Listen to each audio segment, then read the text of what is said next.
हिम्मत की जीत। सुमिता ने हाल ही में 10th क्लास पास की और आगे की स्टडीज़ के लिए दूसरे स्कूल एडमिशन लिया। बड़े से कैंपस में उसका मन थोड़ा डरा हुआ था, लेकिन उसने खुद को समझाया कि नए मौके, नई दोस्ती और नए सफ़र की शुरुआत होगी। क्लास में पहुंचते ही सभी की नज़रें उस पर टिक गईं। वह सुंदर और शांत नेचर की लड़की थी जिसने सबका ध्यान खींच लिया।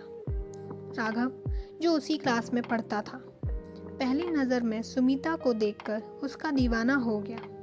वह क्लास का शरारती लड़का था और दोस्तों के बीच काफ़ी फेमस था। उसने फैसला किया कि वह सुमिता से दोस्ती करेगा।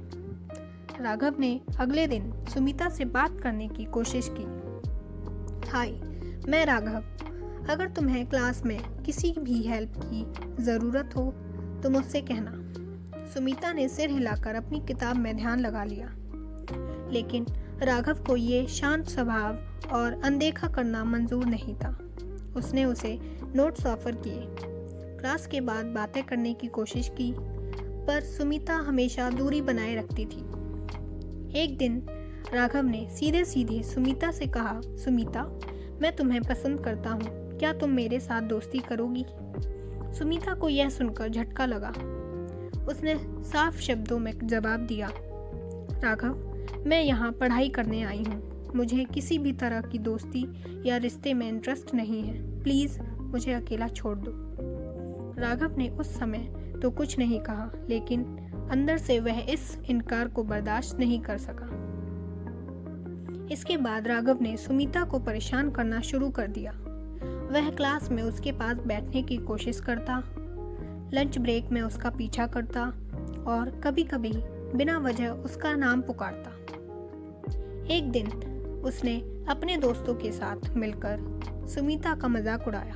अरे, मैडम तो पढ़ाई में बिजी हैं, लगता है राघव को भाव नहीं देंगी।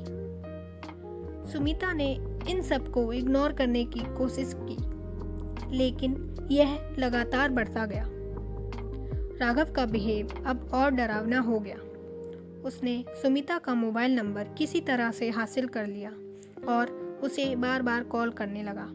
जब वह कॉल नहीं उठाती तो वह मैसेज भेजता, जिसमें वह अपने प्यार का इजहार करता या धमकियां देता। अगर तुमने मुझसे बात नहीं की तो इसका अंजाम अच्छा नहीं होगा। सुमिता अब डरने लगी थी। उसे समझ नहीं आ रहा था कि वह क्या करे।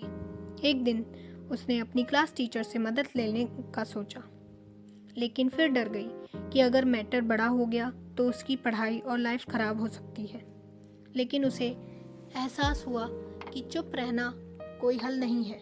उसने अपने मम्मी पापा से बात की। उसकी माँ ने कहा, डरने की ज़रूरत नहीं है, हम इस प्रॉब्लम को समझदारी से हल करेंगे। सुमिता ने ठान लिया कि वह राघव को सबक सिखाएगी। उसने अपनी एक फ्रेंड के साथ राघव को उसकी हरकतों का सामना कराने का प्लान बनाया। एक दिन उसने राघव से मैसेज कर कहा, ठीक है, मैं तुमसे बात करना चाहती हूँ, स्कूल के पीछे वाले ग्राउंड में मिलो। राघव को लगा कि आखिरकार सुमिता ने हार मान ली है। राघव ठीक समय पर ग्राउंड में पहुंचा। वह खुश था, लेकिन वहां सिर्फ सुमिता नहीं, उसकी क्लास टीचर, प्रिंसिपल और कुछ स्टूडेंट्स भी मौजूद थे। यह देखकर राघव के चेहरे का रंग उड़ गया। सुमिता ने सबके सामने कहा, यह लड़का मुझे महीनों से परेशान कर रहा है। मैंने इसे कई बार मना किया, लेकिन यह समझने को तैयार नहीं। अब यह बात सबके सामने आनी चाहिए। प्रिंसिपल ने राघव से कड़ी पूछताछ की। प्रूफ के तौर पर सुमिता ने उसके भेजे हुए मैसेज दिखाए। राघव को न केवल स्कूल से सस्पेंड कर दिया गया, बल्कि उसके मम्मी पापा को भी बुलाकर वार्निंग दी गई। इस घटना के बाद सुमिता ने राहत की सांस ली। उसने खुद से वादा किया कि वह कभी किसी गलत बिहेव को चुपचाप सहन नहीं करेगी। पर दूसरी तरफ राघव अपने इस अपमान को सहन नहीं कर पाया। उसका गुस्सा और बढ़ गया। क्या वो सुमिता को फिर से परेशान करेगा या फिर उसे इस घटना से मिला सबक याद रहेगा? जानने के लिए देखिए पार्ट 2।